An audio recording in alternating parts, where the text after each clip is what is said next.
name for it from my name. Whoever maintains ties of kinship, I maintain ties with them, and I shall cut off from me whoever cuts them off.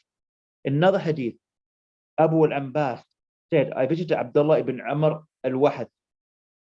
That is his landed property at Taif. And he said, the Prophet ﷺ pointed his finger towards us and said, the root and word of Rahim, the kin, Rahim, the kin, is derived from the word Rahman, the merciful. Whoever maintains the connection of ties of kinship, Allah will maintain ties with them. And whoever cuts them off, Allah will cut him off. And the kin will have a free and eloquent tongue on the day of rising. And Aisha, may Allah be pleased with her, said that the Prophet ﷺ said, the word Rahim, kin, is derived from Allah, Ar-Rahman, the merciful.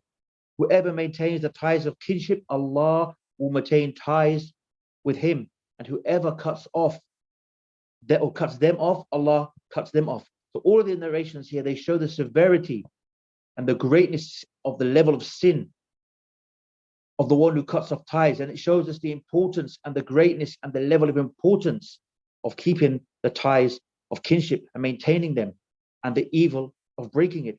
And we mentioned in the last class, if you remember, that some of the scholars, they even said that the biggest fasad, after of course shirk, the biggest evil and corruption and mischief that is on earth is cutting the ties of kinship, of family, of parents and of family. The biggest fasad. And if you remember as well, going to some of the explanation that the Sheikh Aziz bin Farhan gave in his dars, he reiterated what we also mentioned in the last one. He reiterated in this lesson the fact that there are three categories that we should keep our ties with. First of all, those who are forbidden to you in marriage. So obvious, mother, father, brothers, sisters, aunts, uncles. And then those who inherit from you, or you inherit from them. And then relations in general that are related or connected to you through the first category. So cousins, these kind of things also fall within that. And of course, we mentioned the guidelines when it comes to cousins, that if it's male cousins or female cousins, that you should not directly be contacting them and saying, I'm keeping up my ties, because they are permissible to marry. So however, you should pass on through your parents or through your brothers or through your sisters to the opposite gender cousins, your salam, out of, just give salam to my cousins, say that I say salam, whatever it may be, or say on behalf of us the salam. And if you happen to be passing by them, it can be a quick salam alaikum, how are you? And that's it. No real conversation in that sense. And the one, as we mentioned again, it shows us in this hadith, and these are comments of the Shaykh as well, that it shows us that the true keeper of family ties, family kinship, is the one who does it with the one who cuts them off. And as we mentioned in the previous lessons, it's very easy to pay back a relative who's always contacting you for you to contact them. He's always nice to you. It's not the real test of keeping ties. The real test, are you someone who really keeps your family ties, is when you do so with those people who keep cutting you off. And the one who was patient upon their badness, as mentioned in the hadith, they get great reward. And this person keeps the ties. He doesn't care what the other relatives do, whether they keep them or not. He keeps them because he knows that it is an act of ibadah. And we see as well, the Sheikh mentioned in the lesson, that we see many people, they sever ties due to suspicion. There's suspicion between family members, and there's no real basis or evidence, just a suspicion, so he cuts off family ties. And whoever Allah is with them, ultimately, whoever Allah is with them, they cannot be at loss. They cannot be at loss. So always remember this: when you feel like you're being mistreated and there's a bad treatment towards you, remember that you may feel some kind of loss, some kind of hurt, but Allah is with you, and the reward you're getting is amazing. And we see as well that the family, it shows us in this hadith, the family is like roots. They all connect. So one should not cut these roots. And the Shaykh also mentions one should strive, as no one knows when they will die. Don't delay or say, I have so many other good deeds. Now we know the hadith that talk about good deeds are not raised up. They're raised up on every Monday and Thursday, except for those people who they have cut off the ties until they redo them. So these people, all the good deeds we're doing, salah, sadaqah, fasting, Ramadan, if you're not doing your job to try and contact your ties, make up for these severed ties, these deeds are just stuck until you do so, and then they will be raised to Allah. So imagine if someone dies on that state with all these deeds that have been built up, that have not been raised up because of the fact that they did not make their effort. It's not based upon them responding to you. It's about you making that effort in the best way that you possibly can. And we go into chapter 28. Maintaining the ties of kinship will prolong life. Anas ibn Malik said, the Messenger of Allah sallallahu alaihi wasallam said, whoever wishes to have his provision expanded and his term of life prolonged should maintain ties of kinship. And Abu Hurairah also said in another hadith, the Messenger of Allah sallallahu alaihi wasallam said, whoever is pleased to have his provision expanded and his time of life lengthened should maintain ties of kinship.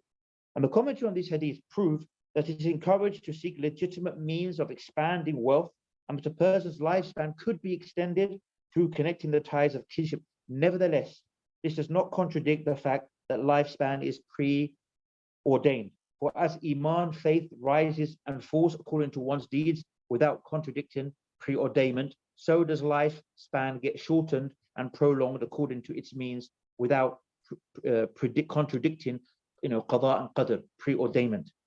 And from what was mentioned in the Shaykh, he mentioned that there's difference of opinion on this prolonging of the life. He said some of the scholars, they say that it means that the person's time is blessed. So it means it's as if, sometimes you see these people, Allahumma barak, they seem to have, like, Allah's blessed them. What they can achieve in 1 year can take other people 10 years to achieve. So some of the scholars say it means like this: Allah blesses them in their life, so what they're able to achieve in their life as if they had a longer life. And some scholars say it means as well that when the person dies, people remember him and say good things about him, and they make dua for him. So it is as if in that sense that he's still alive, because people don't forget him.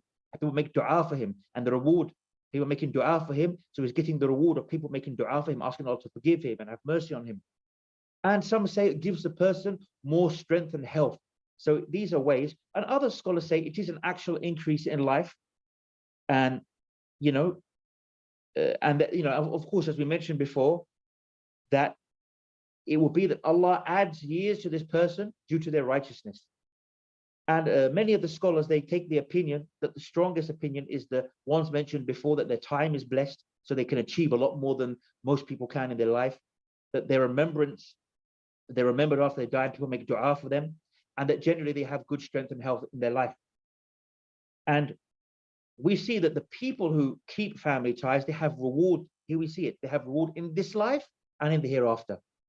And it's the same for those who cut off the ties of the family, as we saw in the previous lessons, that they receive punishment in this life and in the hereafter, as we mentioned in the previous lessons. And keeping ties is not one form. It can be helping them, advising them, spending on them, helping them, assisting them in what they need. It's not just, all of these things are considered to be keeping family ties, keeping in touch, so there are, which is very easy these days. We mentioned it before. Even if someone says they cut me off, they won't let me visit them. They do this, they do that. You can at least send them a message, a text message, very minimum, once a month or something. So you, alhamdulillah, you have done your job. You'll get rewarded. You'll not be blameworthy in front of Allah. In fact, you'll get much reward. And if they don't reply to you and you still do so, you get amazing amount of reward, as we mentioned in the previous lesson. Now we look at chapter 29. Allah loves the one who maintains his ties of kinship.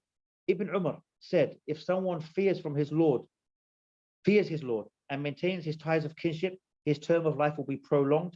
He will have abundant wealth, and people will love him. This is similar to the wording, except here it emphasizes the fear of Allah the mighty and exalted, and connecting the ties of kinship. It mentions both as a means to gain an extension of your lifespan, like the previous hadiths, but it also mentions here that Allah will, the love of one's people are all signs from Allah that there is love for such a person. Chapter 30, being dutiful to the nearest, relative and then the next nearest. Al-Miqdam ibn Ma'di Karib said, the Messenger of Allah sallallahu alaihi wasallam said, Allah enjoins you to be dutiful to your mothers. Then he enjoins you to be dutiful to your mothers. Then he enjoins you to be dutiful to your fathers. Then he enjoins you to be dutiful to your next nearest relative, and then to your next nearest relative. So kindness in respect to the mother is emphasized here because of her bearing the pains of pregnancy, labor, and for nursing the child. The father is next in preference and the nearest relatives. The words ummahat, mothers, and aba, fathers, includes the grandmothers and the fathers, the great-grandmothers and the fathers, and so on upwards. Now what's interesting to mention here is, we mentioned before as well, that man who had come from Yemen to Mecca, carrying his mother on his back, and he made tawaf, and he said, "Oh Umar, do you see now that I paid my mother back?" He said, "Wallah, you haven't even paid her back for one labor pain." Bear that in mind, one labor pain. And we also see here that it mentions this, and then what it also mentions is the next relative and the next relative.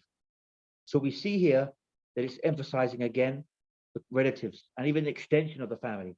And something that comes to mind, people often ask, okay, the hadith mentions the mother. There's another hadith we mentioned probably earlier, the mother, then the father. Now this doesn't mean that the father has less respect. You should avoid the father. The mother has more authority over the father. It means here in the extra, which is usually the way people treat their mothers, is more affectionate, more gentle than the father. So what it means here, the scholars have said, it means here you should be extra affectionate, take extra gentleness and care with your mother, still be obviously affectionate and gentle to your father, but they said the father, he has the authority over the mother.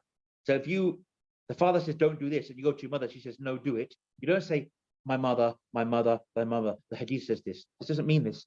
It means you have to emphasize on that extra kind of gentleness and kind treatment towards the mother, a bit more than the father.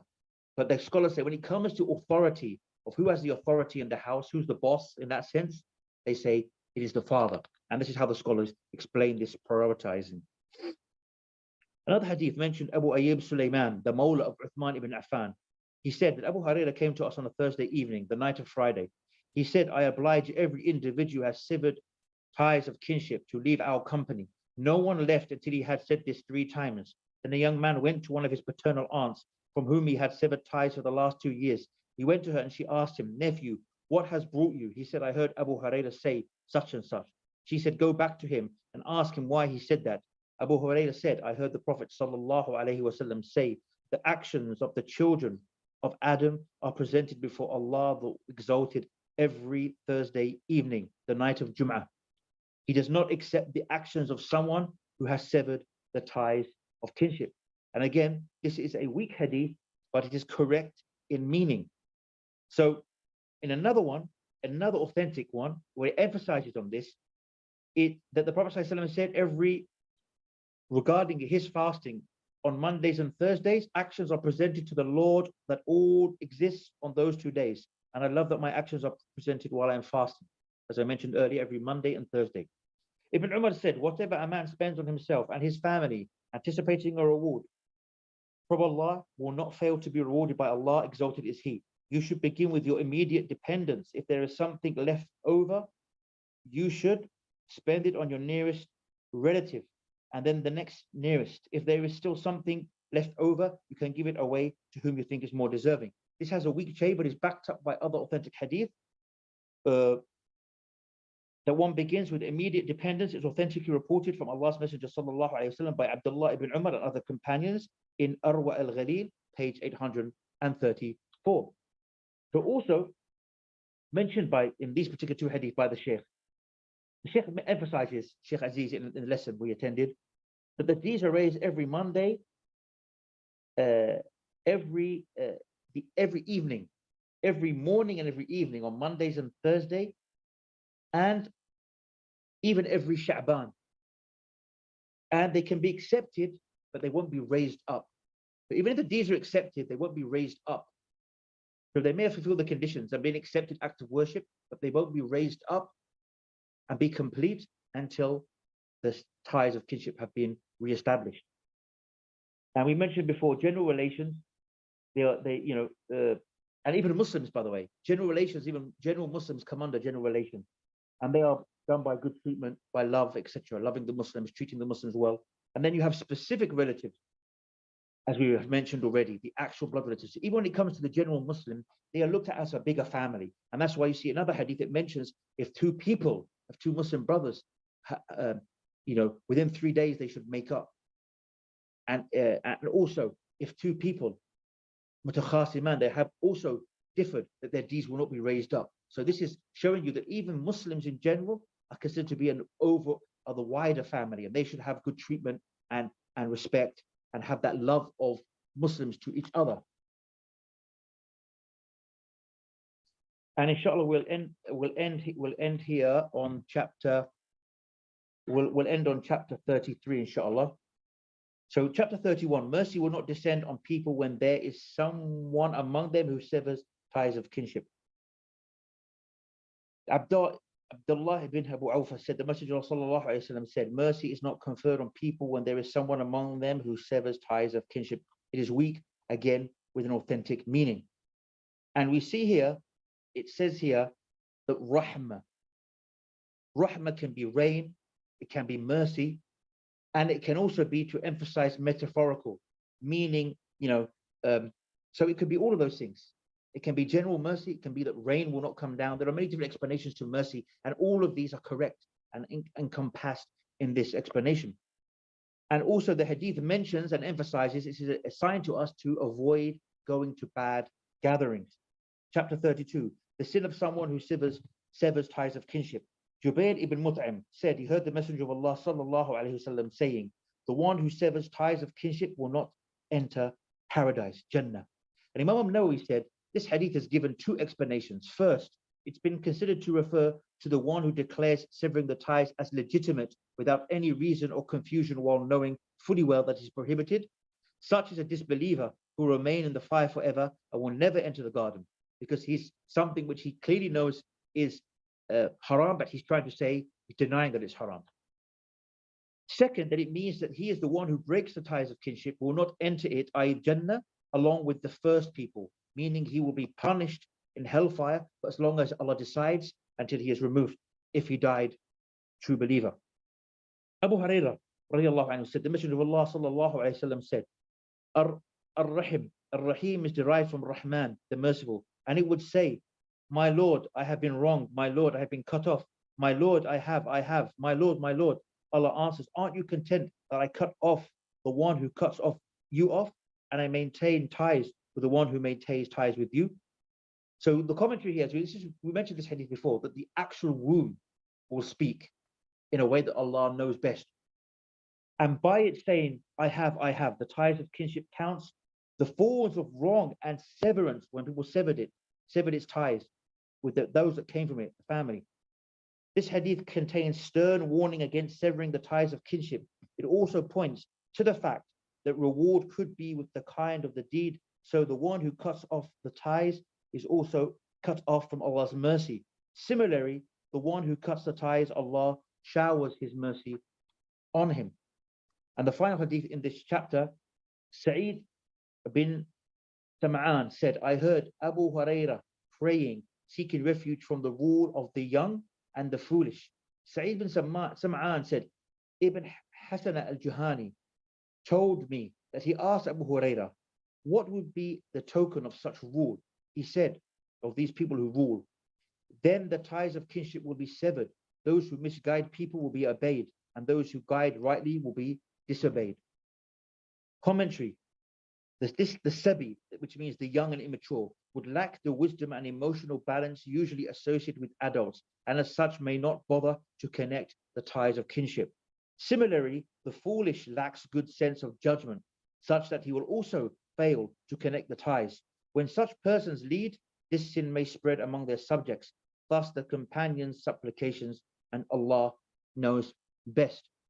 And what we'll do, inshallah, we'll just check if there's any questions, inshallah. Yeah, we have some questions. So we'll go to the questions now, because sometimes the questions can take quite a lot of time. First question is maintaining ties with first cousins or more than that. The more the better. As an obligation, it would be the first cousins, but then they have children, right? Becomes your second cousins. The more you do, the better. But as per the Sheikh's explanation, the classes, that is from the aspect of being better, doing the best, being the best to as much family as you can. Does cousin's brother become mahram if he was nursed by my mother? Does cousin's brother become...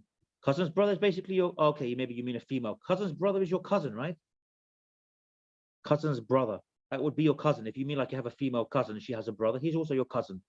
So anyone who was nursed by your mother, 5 complete feedings. So it means that not like 5 as in the baby drunk a bit, stopped, drunk a bit, as in like got distracted. You know, sometimes you see babies, they drink in the milk, they look up at a light and they stop drinking and they stare at the light, or they hear a noise, or someone talks to them and they stop drinking.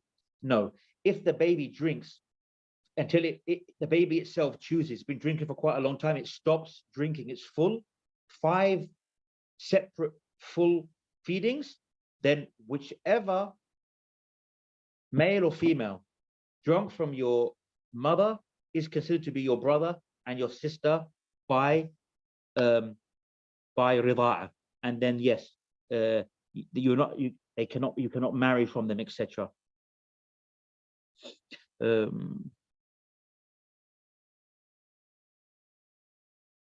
Someone says, Assalamu alaikum, Sheikh. Please, could you advise what I should do when my mother asks me to do something and my father says me not to do what my mother asked me to do? Whom should I listen to, my mother or my father? This is a complicated one. I think I remember this coming to the Sheikh, and he said, listen to your father, but please your mother. But I think the Sheikh was trying to say that if you can say okay to your father, but do what your mother asked without maybe your father finding out, or not doing what your mother asked without her finding out, then try and do it like that. Otherwise, I don't know, it's that one, you know, generally speaking, authority-wise, the father takes priority. If it's a general decision, like go and do this. When it comes to giving charity, if the family is doing well, does one give charity as gifts or give to poor people? Who needs it instead? Or what does it mean, sir? If your family is doing well, as in like, you mean, do you give to your family? If your family don't need it, then there's no need to give sadaqah to your family. If all your family are well off, then give it to those people who need it more.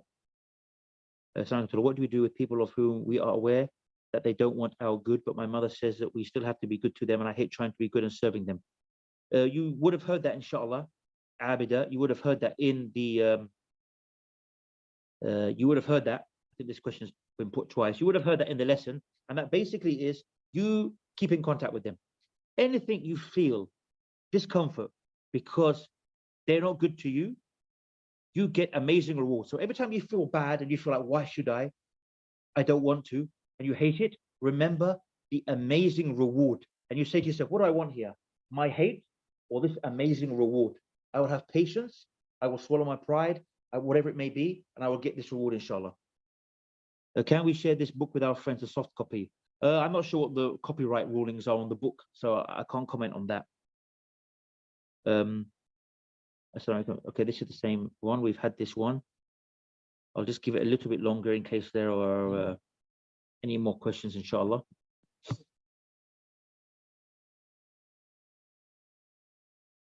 Usually we have more questions than this. Do all of the in-laws come under the ties? No, in-laws are not considered to be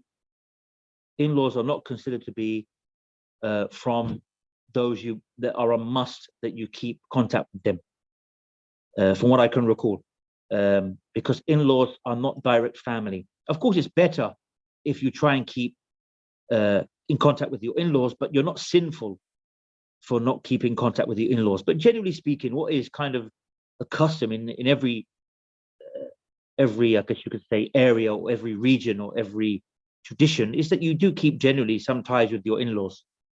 You're going to come into contact with them from time to time. but they're not like an obligation of you that if, for example, you didn't contact one of your brother-in-laws or something like this, you're going to be sinning. Allahu alam.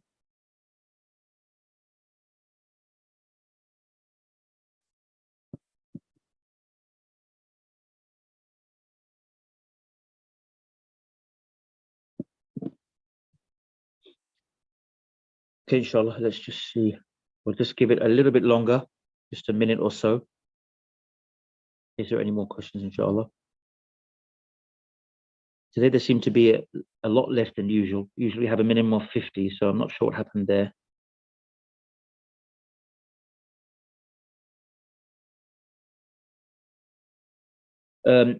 As of next Sunday, I should make a note, as it's a public holiday here in the UAE, we won't have a lesson because I will not be, I will be out of town during that time. So inshallah, we will commence the lesson not next Sunday, which is a public holiday, national holiday, but the Sunday after, inshallah. And inshallah, if the admin can also make that announcement in the groups, would be amazing, inshallah. Let me just see if there could be one more question.